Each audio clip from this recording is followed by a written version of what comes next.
restless. I am so restless. And this changing world leaves me speechless.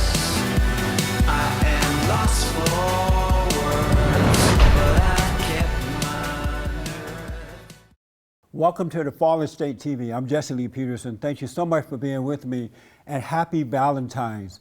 I just found out that even if your wife is mad, you should still give her flowers. Damona Hoffman is here. Damona helps successful modern women discover the issues that have held them back from finding a fulfilling and loving relationship. She has appeared on NBC, NPR, Fox, and other media outlets. Thank you so much for coming in. Thanks for having me. I totally appreciate it. I want to know what is love, because I hear a lot of people say, men and women say, she doesn't love me, or he doesn't love me. The definition of love is different for every person, and it's really important to refine that for yourself and make sure that you and your partner are speaking the same language, or at Right. least able to speak one another's language. So sometimes when we hear that, that means that there has been miscommunication for a long time that has bred animosity and they're not feeling the love.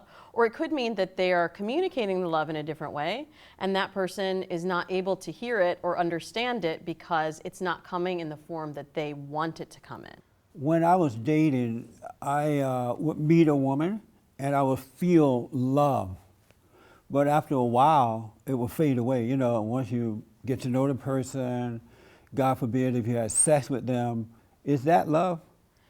Well, what you're talking about is a hormonal response that you get from seeing an attractive person, and then as you were getting to know them better, you had less in common with them, and maybe Right. the thrill of the chase was gone. And so you're left with just the person that's standing there before you, and if it's not the right fit, then you fall out of love. But at the time, though, I thought that I loved them. And a lot of people are course. dealing with this today. They meet someone, they feel that feeling, Yeah. and then they think that they're in love and they believe this is the right one, you know, but after a while that feeling disappears. Are you saying that's not love? Even if it takes like a year or two to disappear? It depends on the case, but real chemistry and studies have shown that real connection develops over time. So if you're really in love, the feeling should intensify over time rather than dissipate. What type of situations are you finding in relationships today? I'm finding a lot of confusion over online dating. That's how I met my husband, and I think it's one of the best ways to meet someone in today's world. But you have to use it effectively, and there's a lot of misuse of online dating that's causing a lot of feelings to get hurt. Why is online dating the best way today? Well, I see that it opens up your possibility to meet someone anywhere you go, and someone anywhere in the world that really matches with you. So rather than even 50 years ago, the way that we would meet a partner was just through proximity. It's Right. like, this person is closest to me, this person lives across the hall, this Right. person goes to my church, so that's who I'm going to end up with. And I think a lot of people, a lot of women in particular, ended up settling for whoever was convenient and whoever approached them at the right time. I'm from the old school, and I believe in just meeting someone in person right away, you know, let it happen naturally. Because online dating, people lie about who they are, and Oh, but people sometimes lie they send you offline too. I know, but they send you the wrong picture, or they say things about themselves that's not true, and when you meet them, it's not the person you really thought it would be. Well, I just want to clarify that just because I'm a big advocate of online dating, I don't think that's the only way that people should Right. be dating.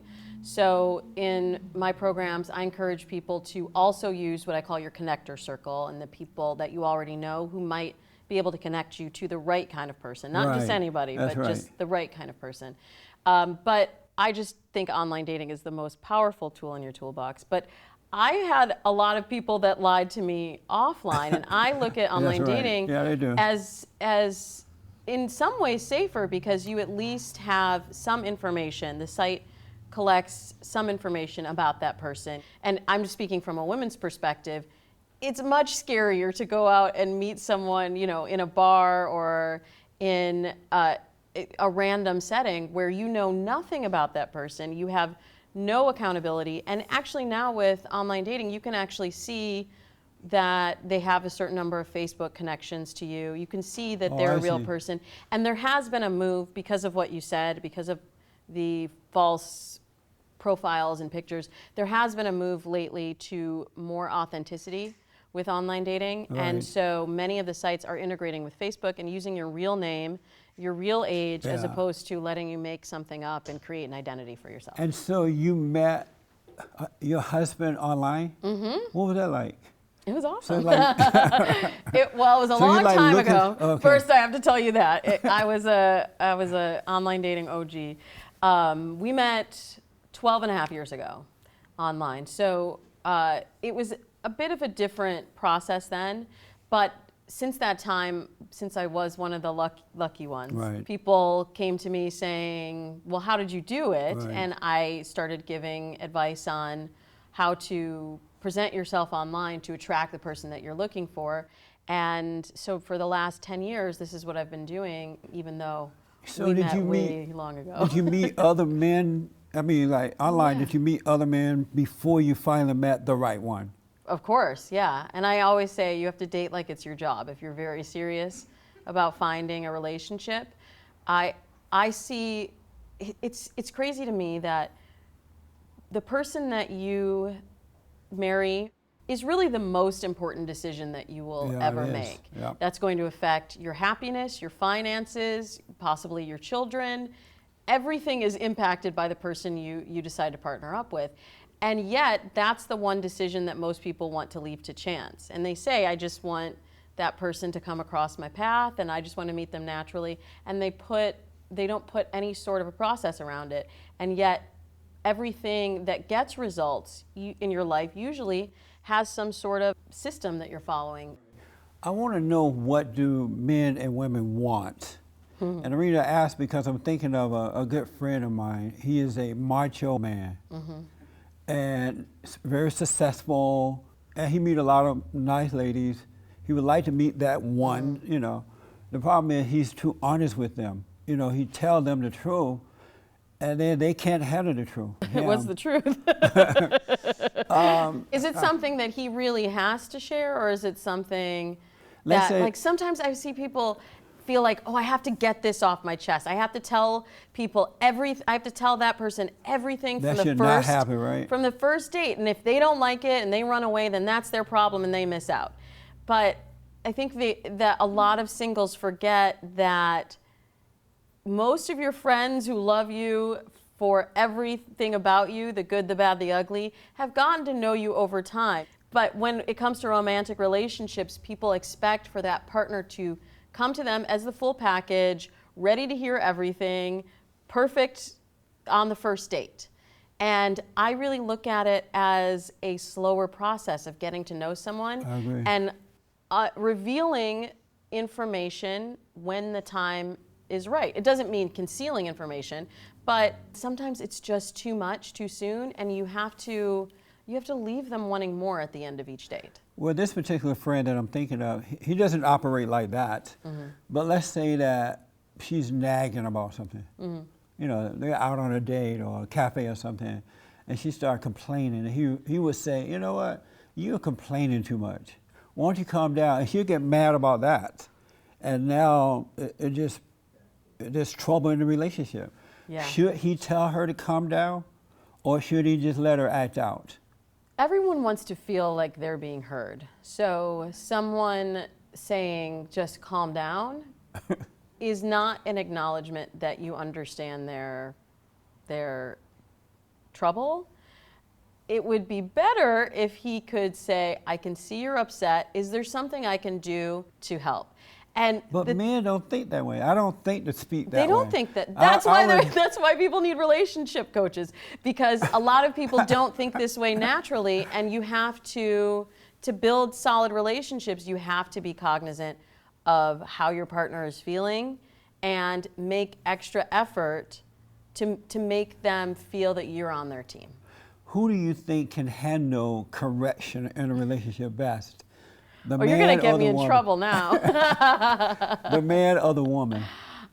I find men are very problem solution oriented. Right. Women sort of like to talk through their problems, and this is where I think a big miscommunication happens. And It's a like major your friend, issue. she's just complaining to get it off her chest. Right. But men a lot of times like to fix the problem, and so And move if there on. isn't a solution for it, it makes them more frustrated, right? So that's just a difference in the way that men and women tend to operate. Now you're going to find men that are complainers, and you're going to find women that like to Yeah, fix things there are too. girly men that are complainers. I think that there's I kind of think our gender roles are changing right now. That's another challenge of modern dating. What do you mean changing? I think there are more, what do you say, girly men? And more masculine women. As women rise through the ranks in the professional world, I think they have to take on more masculine characteristics to be successful. Is that good? Not necessarily, Yeah. but it's something that is. So as a modern dating coach, I encourage people to look at the situation that we have, and rather than saying, let's roll back the clock or let's look at how things used to be and try and get things back to that, I say, let's look at how things really are and operate in that world, because trying to undo what society has changed is too big of a challenge for But us the to take problem on. with that, as these women are becoming macho and the men are becoming girly men, those relationships don't work for two reasons. One is that a woman really doesn't like a girly man. She wants someone that's independent and can, stand on his own. And a man doesn't want a macho woman. And so what's going to happen? I think everyone accesses masculine and feminine energy. I think what I a lot of times work with women on is knowing when is the appropriate time to access their male energy and when you have to turn on the feminine. So this was something that I worked with the women on Black Love with a lot, because they were all type A, very dominant Black women? Black women. You are absolutely right. And They are out of control. but I worked with the same thing. I do the same thing with the white women I work with. But they're not with as Asian masculine women. and mouthy as a black woman. I'm not going to say that. I have experienced the same thing, because most of the women I work with are very successful and very powerful, and the way that they've gotten to the position that they're in professionally is by usually being more masculine. So a lot of times they don't even realize it. They don't know how to turn it off. So on the show, I did flirting coaching, for example, to show them that even something as simple as inflecting down at the end of your sentences, I'm like trying to do it, because I actually sometimes practice, because my tendency sometimes is to be more masculine. So I have to practice more feminine characteristics as well. And So even sometimes you could be really like a black woman. sometimes I really am a black woman, yes. Are you a black woman? I am half black, yeah. What, half black and white? And Jewish, yeah. And Jewish. I know, You so I can be lucked very out. dominant. I'm telling you. You ever had a Jewish mother? Jewish father, black mother. Really? Mm-hmm. And so sometimes that thing will come out of you? Yeah, but it's being not. dominant. I don't think it's just cultural. I think it's. But it's black women do societal, have too. it worse than, as far as being real dominant. I Dominating. think that, sometimes we're culturally encouraged to be more dominant, and I think, sometimes when you're in a situation where in our culture, women are the mothers are often the heads of the I know, households. yeah, So that's a problem. it can be a problem. It can be a problem. So let's role play for a minute. Let's say Okay. you and I are out on a date. Okay. And you, Don't tell my husband. we met online, so he won't know. And so I ask you, when do you want to go for dinner? And you say, well, I don't care, Jesse, wherever you want to go. And I'm like, no, you make the decision. So eventually when you go off, look, you make the decision. Would you? No, I would just make the decision. You would? Yeah. And so what would happen though if that masculinity come up? Would you downplay it? Would you be nice and say, okay, let's go to wherever, or would you yell at me? I probably wouldn't yell at you if we were trying to get to know each other. In the early phases, that's definitely But let's say not. we know each other now. It's hard to say, Jesse. I don't know. Should a man make the decision in a relationship? Should the man make a decision? Or the decisions? I think it's individual to each couple. Like in my relationship, my husband hates making plans. He hates organizing things. So like just even for Valentine's Day, I said, what do you want to do for Valentine's Day? He was like, I don't know. Why don't we each look into it and then we'll come back and discuss it, which means, Damona, I'd really rather not make the plan. Right. Why don't you just make the plan and tell me what we're going to do? What would happen had he said nothing? I don't want to do anything. That probably would have been a problem. But my point is that it's all about communication.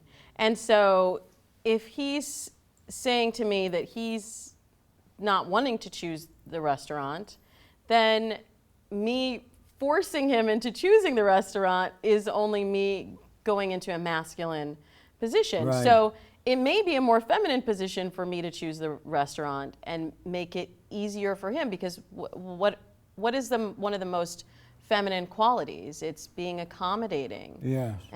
And making things easier for you. So he doesn't want to put that mental energy into figuring out what's the best restaurant. He would rather that I make it easy for him and he can just show up and have the fun date. Yeah, I like it like that too.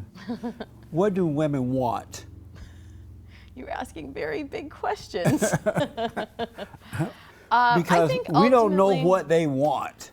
Ultimately, women want to be listened to and supported, and they want to be with a man that they feel they can trust.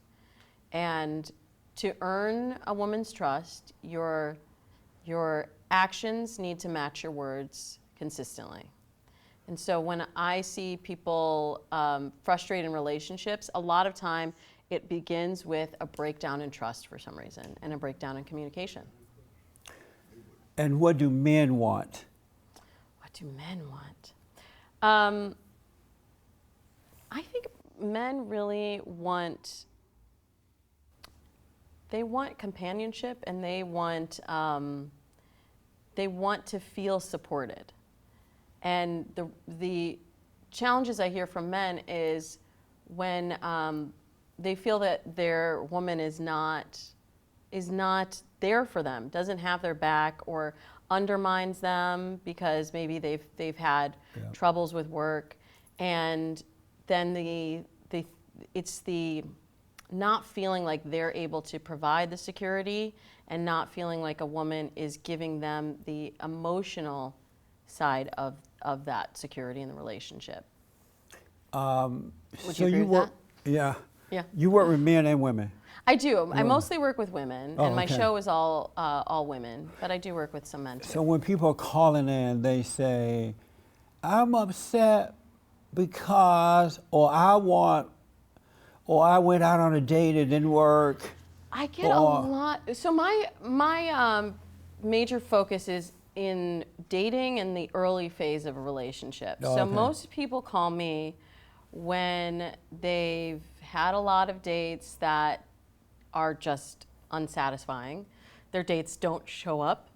This is a big challenge right now with online dating, because people don't actually talk before the date. They don't actually connect. They're just texting.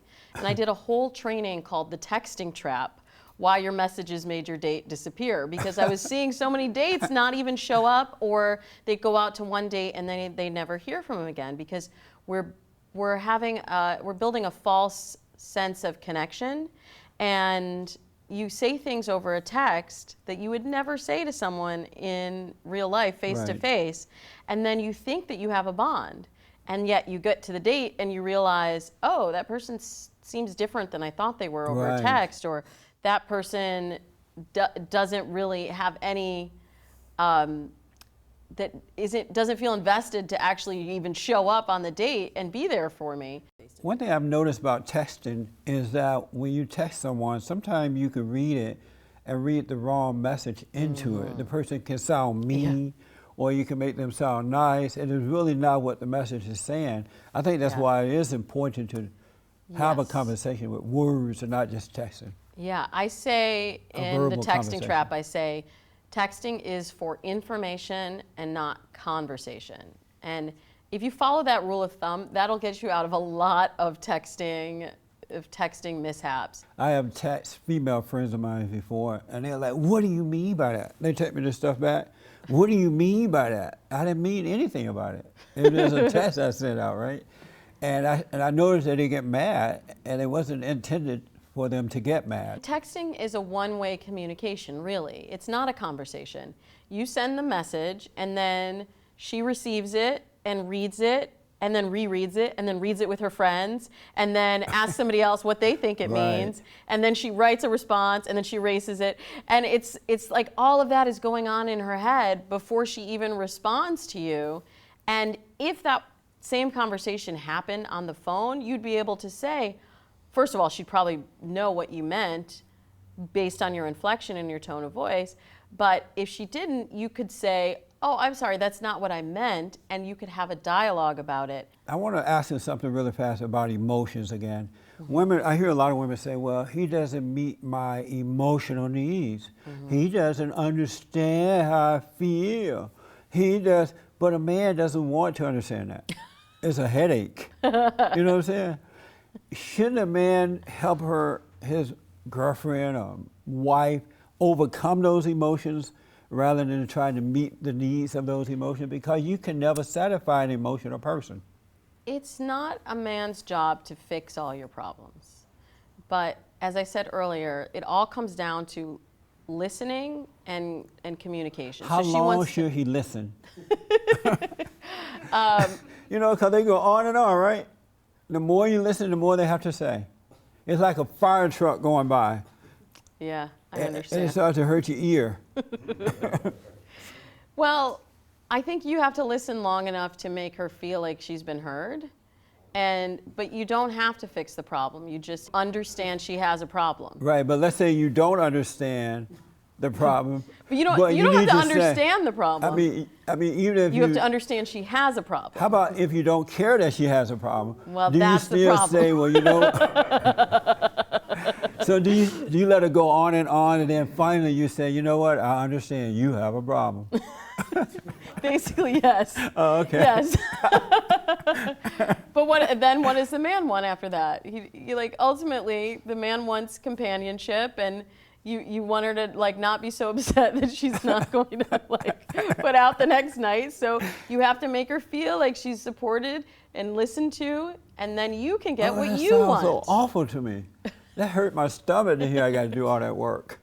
Relationships are work. I hate to break it to you. Especially nowadays.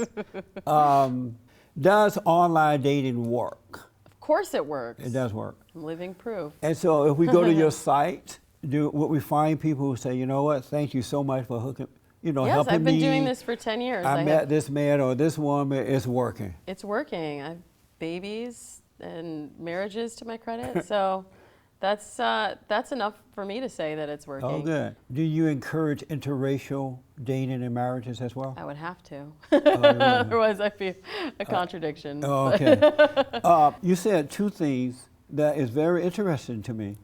You said men are more visual and women go by what they hear, right?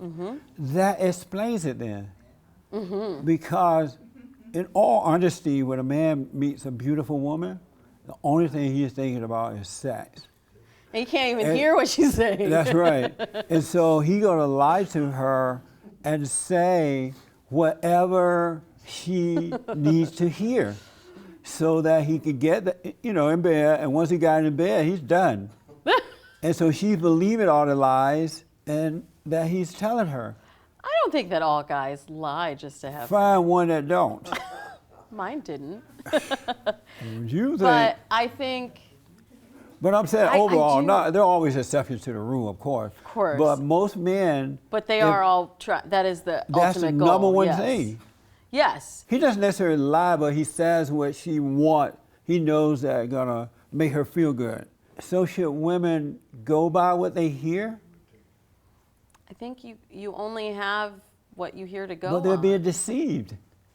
Sometimes, but I think you know when you're being deceived a lot of times.